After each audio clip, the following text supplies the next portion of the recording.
Dear students, I welcome you all in my lecture series on digital signal processing. This is fourth lecture of this series in which we will discuss the different signal measures.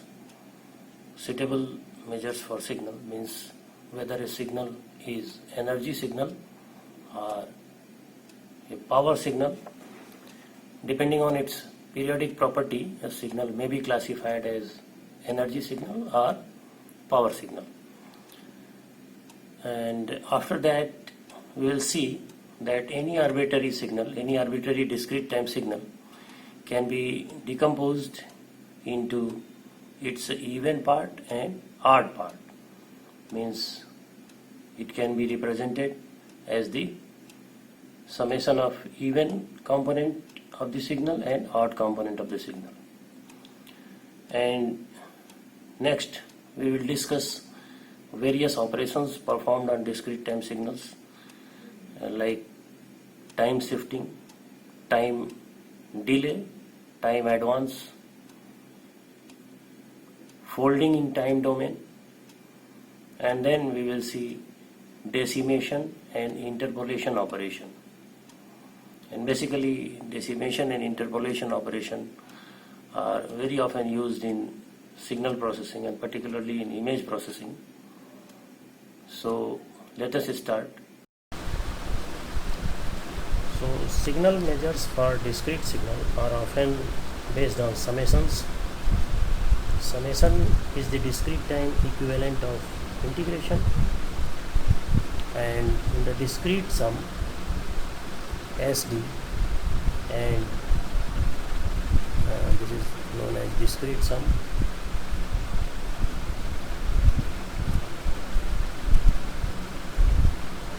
SD and absolute sum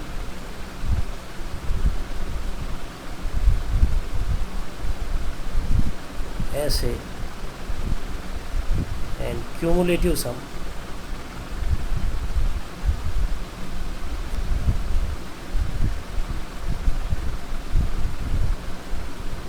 or sometimes this is also called a running sum are defined as, mathematically they are given as SD equals to summation n ranging from minus infinity to infinity summation of all xn, and accumulative sum, the absolute sum is defined as the mod value of, it is the summation of the absolute value of xn starting from n equals to minus infinity to infinity, and cumulative sum is defined for the cumulative summation of the samples starting from n equals to minus infinity to infinity. So we have these three: signal sum value. So the signal for which this absolute sum is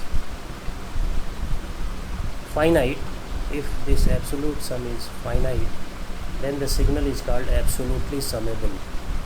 This refers to a class of signal which is absolutely summable.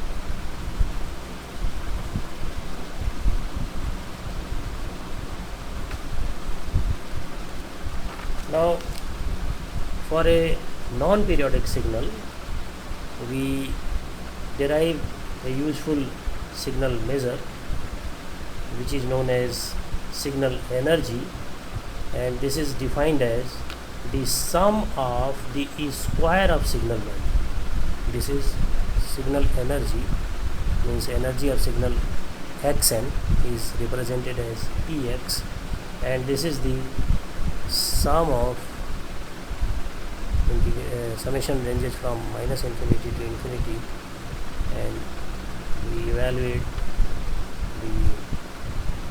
the square of this and sum all those square value over this range. This is called the signal energy.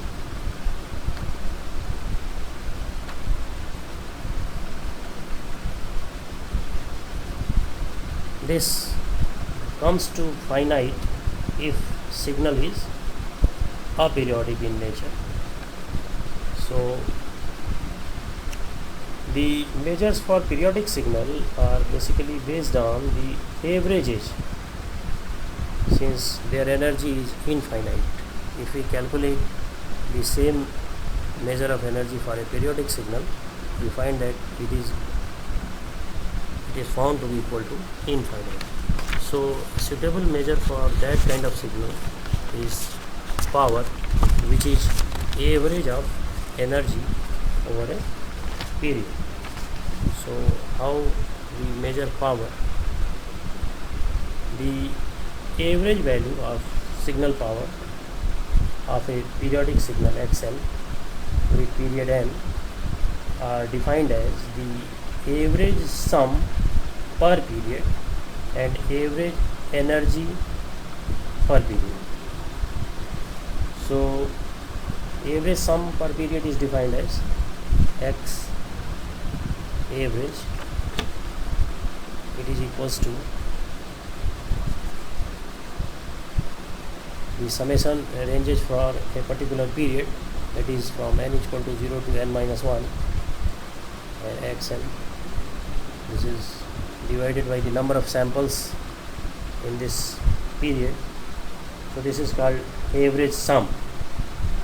If we wish to get the average power, then we have to evaluate the summation value over a period, that is from n equal to 0 to n minus 1, and this is the square of the summation of the square value of the signal, and it is divided by the number of samples present in a period. So for non-periodic signal, we use the limiting form to get the power of the signal. So in the same fashion, this summation is evaluated over a period.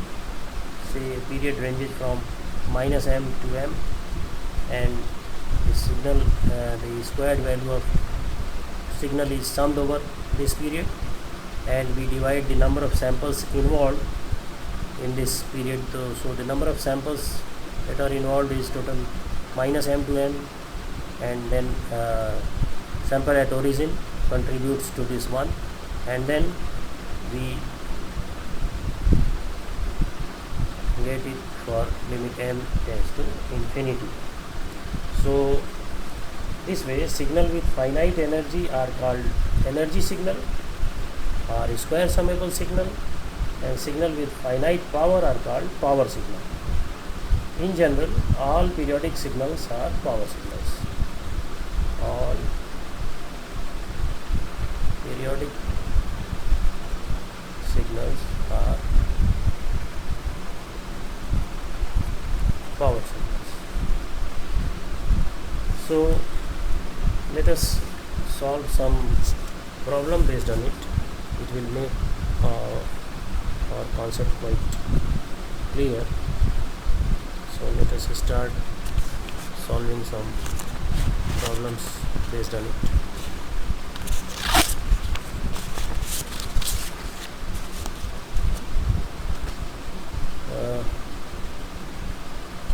We have to find, suppose a signal xn is given to us.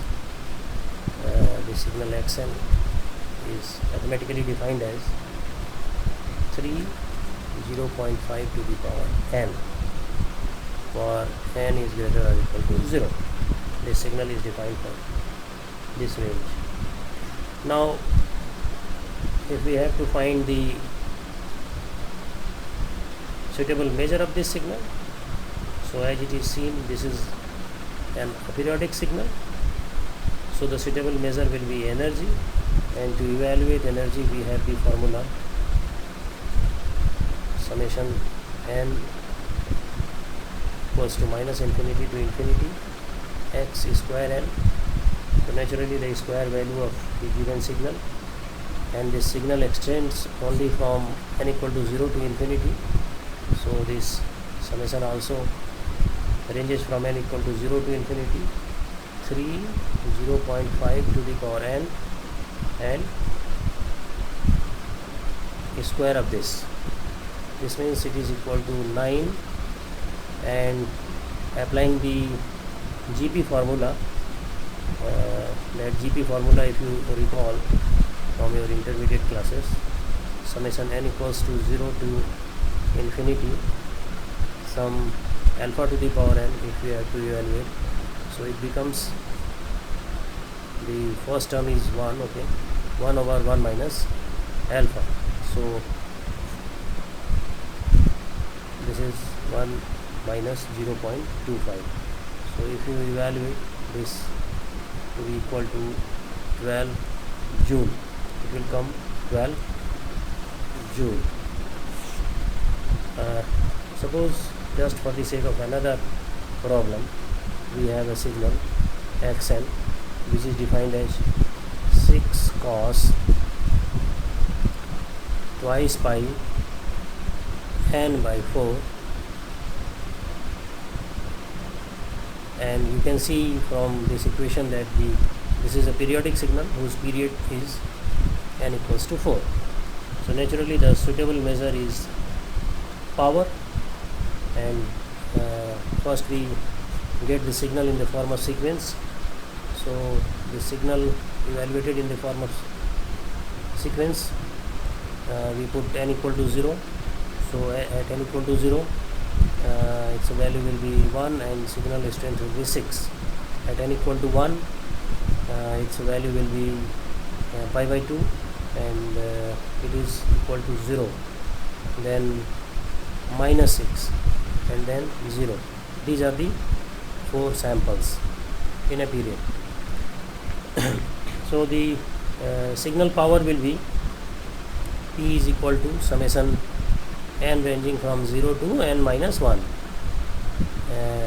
means n minus 1 is 3, and x square n, and b divided by the number of samples involved in a period, means 1 by 4. So it is equal to 1 by 4, and here it is 36, and here it is 36. So naturally it is equal to 18 watt. So this way you can calculate the power of this signal. Let us calculate the suitable measure for another signal. Say we have a signal, say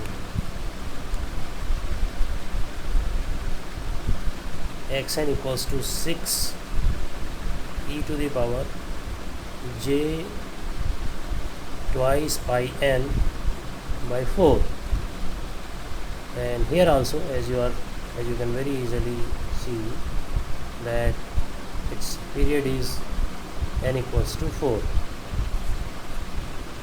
means f is equal to k over n. If it can be represented in the form of f equals to k over n, as you have studied in my previous class, where this k and n are co-prime, then this n happens to be the fundamental period of the signal, and here this n is equal to 4. So this signal is having strength 6 for all n, and n is ranging from 0 to 3. So naturally its a value will be E equals to 1 over 4 summation n equals to 0 to 3, and xn square. So this is equals to 6 squared is 36, 36 plus 36 4 times, 36 plus 36, and that too divided by 4. This means this is equal to 36 watt. So this is the suitable measure of this signal.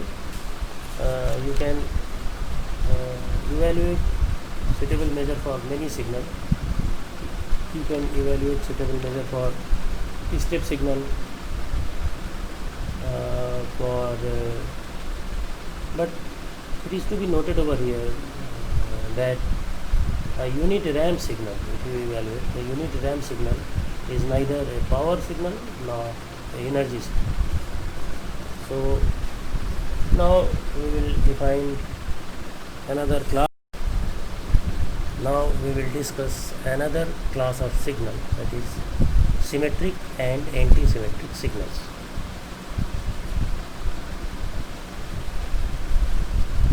Symmetric and anti-symmetric signals. The symmetric signal is also called even signal, and anti-symmetric signal is called odd signal. So a real valued signal xn is called symmetric. Xn is symmetric if this xn equals to minus xn. If for suppose we have a signal, graphically we have a signal like this,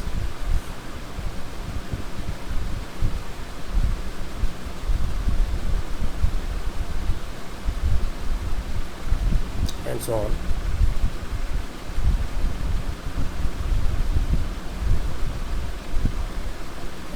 Here you are looking that this is xn and this is n. This is 0, 1, 2, 3, 4 and so on. This is minus 1, minus 2, minus 3 and minus 4 and so on. You are looking in this signal, you can very easily observe that what is the value of the signal at n equals to 1. We obtain the same value of the signal at n is equal to minus 1. What is the value at n is equal to 2? The same value is obtained at n is equal to minus 2. So this is the nature of the symmetric signal. Means if you simply flip this signal or fold this signal, you get the same figure, same exact figure as it was before folding the signal. So this kind of signal is called symmetric signal. On the other hand, a signal xn is called anti-symmetric or odd signal. Odd signal if it possesses the property that x minus n equals to minus xn. What does it mean? Suppose we have a signal like this.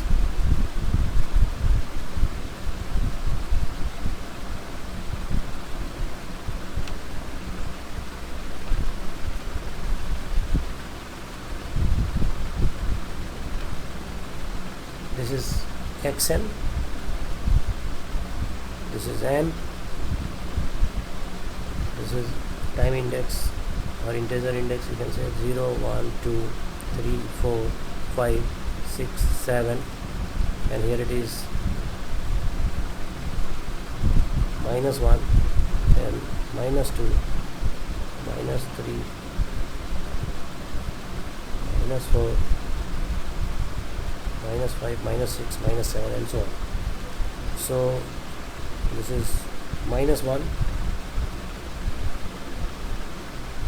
minus 2, minus 3, minus 4 and say this is minus 5. So this is a kind of signal in which you can very easily see that what was the value, what is the value at x minus n is just opposite in sign what is available at xn. Means suppose the signal is, say it is a ramp signal in positive side, so 1, 2, 3, 4, 5. So if the signal strength is 4 at time index 4 or integer value 4, then the signal strength will be minus 4 at time index or integer index minus 4. So if we get this kind of nature in the signal at every n value, then we say that this is an odd signal. Now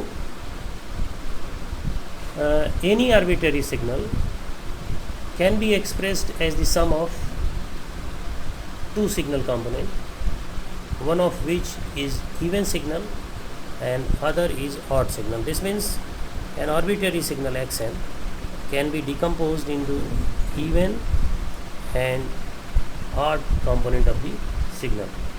Means x, it can be decomposed into the xen and xon. So we will see how can we evaluate this xen and xon component, which is the part of the signal. So suppose this is equation number 1. Changing the time index from n to minus n of this equation, what we obtain? We obtain x minus n equals to, here everywhere n will be replaced by minus n, xo minus n.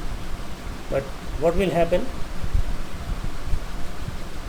This is x minus n equals to x e minus n is equal to xen. If it is even component, it has this property, and this is equal to minus of the xon. Suppose this is equation number 2. So if we add these two equations, equation number 1 and equation number 2 are added, then naturally this will be twice of the xen, and this will be equal to xn plus x minus n. So naturally xen will be xn plus x minus n by 2. So if we wish to evaluate the even component of the signal, what we need to do, we have to add the original signal by the flipped version of the signal by element to element basis. We do this addition with element to element basis, and we divide each sample, each summation so obtained by 2. So this way we can obtain the even component of the signal. Similarly, we can evaluate the odd component of the signal, x on. So for that, what we need to do, we have to subtract this equation number 2 from equation number 1. So if we subtract this equation, you see this will be equal to twice of the xon, which is equal to xn minus x minus n, and naturally if we divide it by 2, we get the xon value, means odd component of the signal. Now we will do some exercise on this to make the things more clear. This will make things more clear. Then we will see how even and odd components of the signal can be obtained. So let us do some problem on this.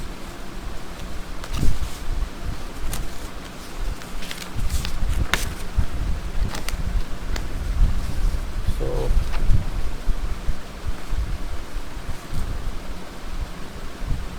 suppose we have a signal xn equals to, represented in sequence form as 4 minus 2 4 and minus 6. So we have to find and sketch its even and odd part. What is the way? And this 4 is the origin. So just to make signal symmetrical on both the sides, we simply pad a 0 in this signal, and this way we make this signal as 4 minus 2 4 minus 6 and 0, simply a 0 padding.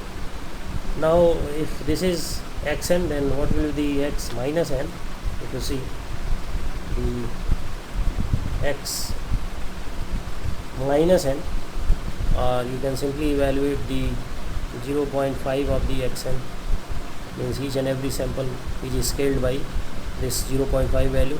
So this will be 2, this is minus 1, this is 2, this is minus 3 and 0. And if you evaluate the 0.5 of the x minus n means flipped version of this signal. So naturally this will be 0, -3, 2, this is origin, and -1 and 2. This is simply flipped version of this one. Here 2 is the origin, and if we add these two signals to get the even component, so XEN will be, if you add these two signals, means signal obtained in equation number 1 and 2. So this is 2 minus 4, 4 and -4 and 2. This is XEN, and similarly you can obtain XON by simply subtracting these two signals, signal in equation number 1 by signal in equation number 2. So this is equal to 2, and this is 2, 1 minus -3, and this is 2 minus 2 is 0, and then -2, then -2. So this is the odd part of the signal. So just for a if you sketch this signal, this is M and this is XEN. So the signal at origin is 4, just before origin is -4, and then this is 2, and then this is -4, and this is 2, this is 4, -4, -4, 2, 2. This is the even part of the signal. Now what about odd part? This is 0, this is -2, this is -2, this is 2, and this is 2. You can very easily observe that it is just for a consistent check also, that the summation of if you sum up all the odd component starting from this -infinity to infinity, you will obtain that the summation of odd component of the signal is 0, and the signal strength at origin in the odd component is 0, and if you add up these two signals, you will obtain the original signal which was in the problem. So this is just for a consistent check for you. You can do many problems of this decomposition, and it will make you quite more perfect. Now I will discuss some time shifting operation of discrete time signal.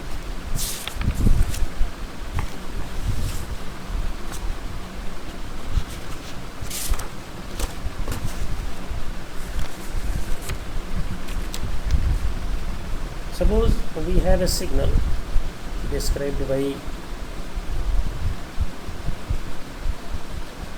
yn is equal to x n minus k, and we have been given xn earlier.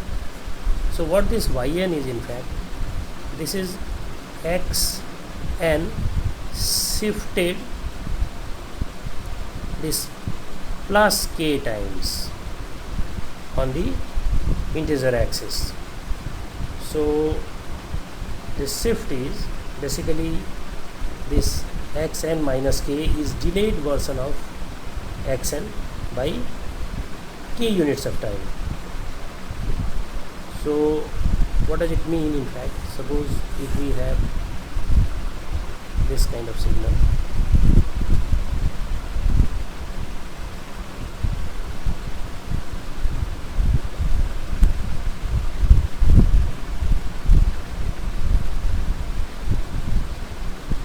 suppose this is the signal x, this is n, and this is x.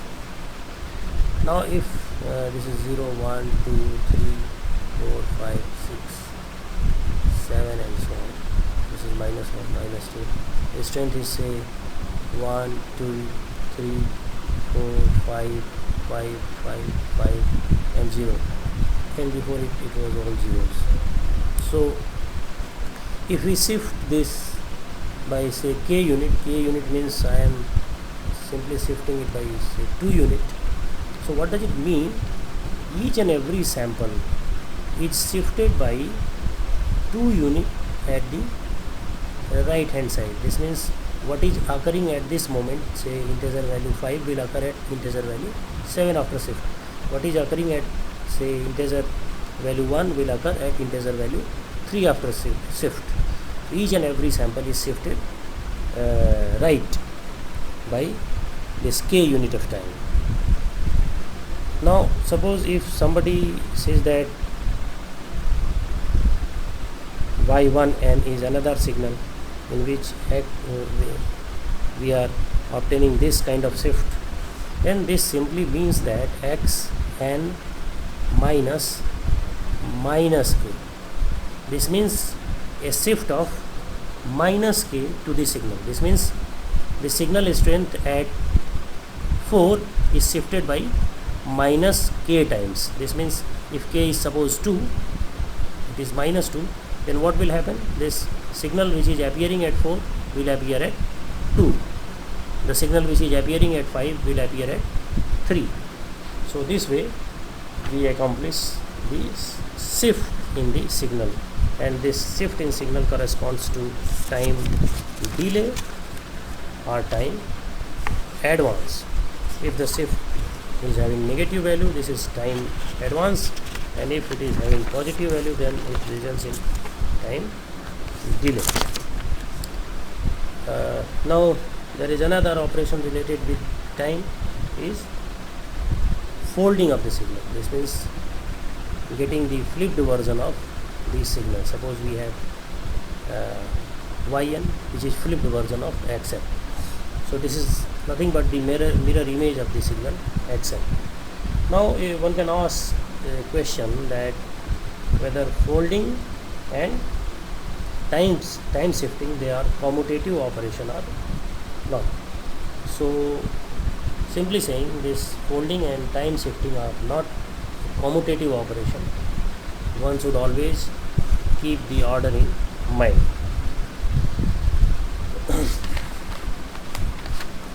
Just for the illustration, let us draw the simple time manipulation operation with a signal.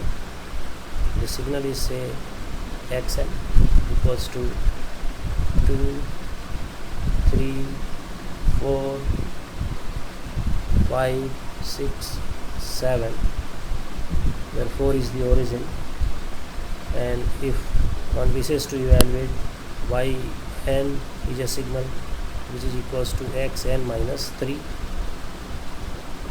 Suppose fn is a signal where fn is equal to xn plus 2. gn is a signal where gn is equal to x minus n. hn is a signal where hn is equal to x minus n plus 1.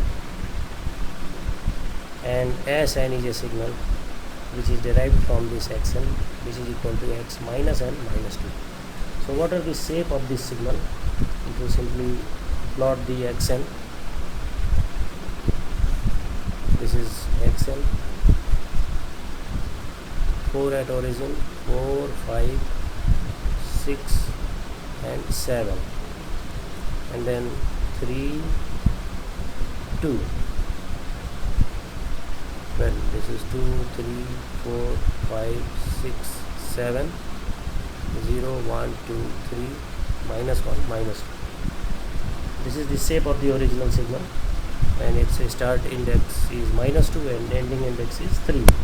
So xn minus 3 means what is occurring at 3 will occur at 6. What is occurring at minus 2 will occur at 1. So this way if we plot this signal, means yn. So yn means what is occurring at minus 2 will occur at 1. This means strength 2 will occur at 1, strength 3 will occur at 2, and so on.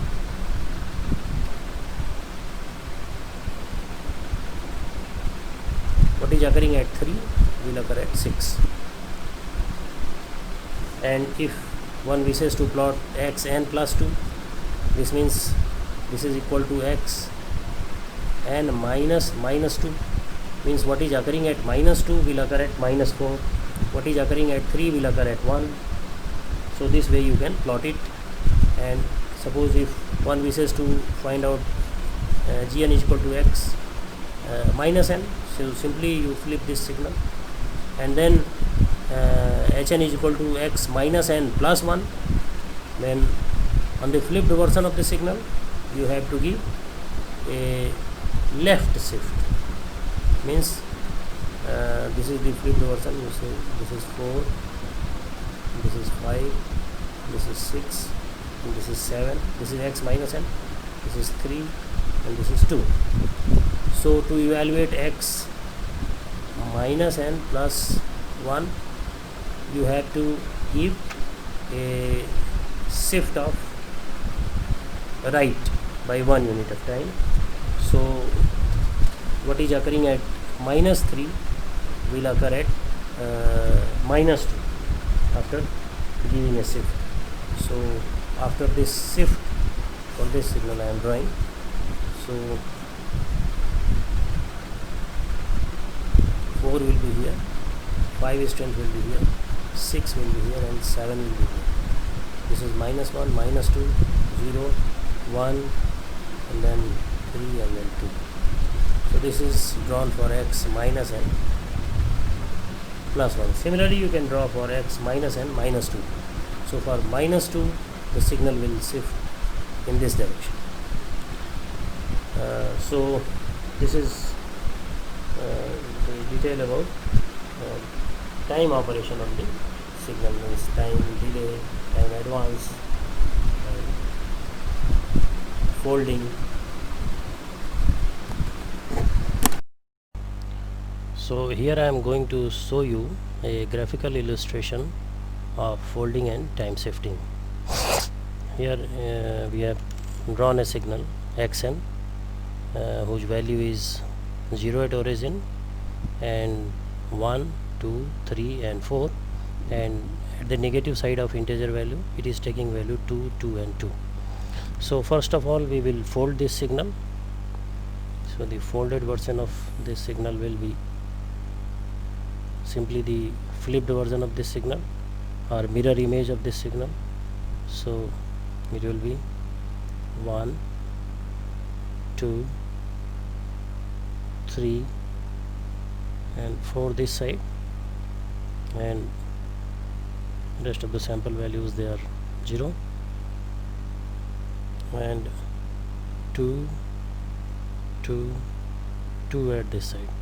So this is x minus n, this is n. Now suppose if we apply a shift to this signal, this means if we wish to evaluate x minus n plus 2, then what we need to perform, in fact we have to shift it right by 2 unit of time. This means we have to shift this signal by right. So if suppose this was 0, 1, 2, 3, 4, 5 and 6 and so on, this is minus 1, minus 2, minus 3 and minus 4. So what is occurring at 0 will occur at integer value 2, and what is occurring at 2 will occur at 4, and what is occurring at 3 will occur at 5. So we simply draw the picture like this. This is 0, 1, 2, 3, 4, 5, 6, 7. This is minus 1, minus 2, minus 3, minus 4 and so on. So 0 will appear over here, well, and this 2 and then 2, this 2 stem having value 2 they will appear over here, and stem having value 1 will appear over here, stem having value 2 will appear over here, and then 3 and then 4, it will appear over here. So this is the x minus n plus 2 of this signal. Well, so while shifting it by plus 2, what we did, we shifted this x minus n to the right hand side, not towards the left hand side. This has to be kept in mind. So another way of obtaining the same signal x minus n plus 2 is that first you do this shift, means left shift of the original signal, and then you flip the shifted signal. In this situation also you get the same plot. You can do it by your own, or simply if I do it for you, suppose if I shift by 2 unit, means what I am getting at, say minus 1, minus 2, minus 3, this is 0, 1, 2, 3, 4. What I am getting at minus 3, I will get the same thing at minus 5. This is minus 4, this is minus 5. So minus 1, minus 2, minus 3, minus 4, minus 5 means I will get this amplitude 2 over here, and then this 0 over here, and 1, then 2, then 3, and then 4. This is what I did, is x n plus 2. Now if I fold this signal, I will obtain x minus n plus 2. So simply by folding this signal you can very easily correlate this two picture. This is the folded version of this picture, is folded version of this picture. So you either do the thing like this, or you perform the action like this, means folding first, then shifting towards right, or shifting towards left and then folding. So this way you have easily gone through this illustration that folding and time shifting operation are not commutative. What I wish to say, that if suppose time delay of a signal, suppose xn is a signal, and we give a time delay to this signal by k amount, then this result in a signal xn minus k for k greater or equal for k greater than 0. And if folding operation performed on signal xn is given by the result x minus n, then if I fold the signal first, suppose if I fold the signal first and then apply the time delay to this signal, then you see what will be the result. I am applying time delay by k unit of time to this signal. So what will the result? You see, this folding will result into x minus n, and we are applying time delay to this signal, and naturally this time delay will result into x minus n plus k. You can reverse the operation. This means you apply time delay first and then folding. What you will obtain? Suppose if I apply time delay by k unit first on this signal, and then I go for the folding operation, so time delay will result into xn minus k, and we apply folding over it. So naturally we get x minus n minus k, and the both are not equal. This means folding and time delay, they are not commutative operation. They should be done in proper order as per the demand of our problem.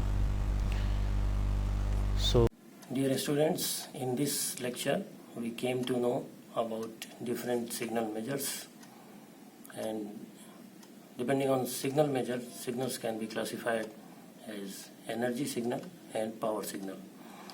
And we have also discussed that any arbitrary discrete time signal can be decomposed into its even and odd component, and then In the latter part of our lecture, we saw various time shift operation on discrete time signal, means time advance, time delay, time folding, and time shift operation on folded version of signal.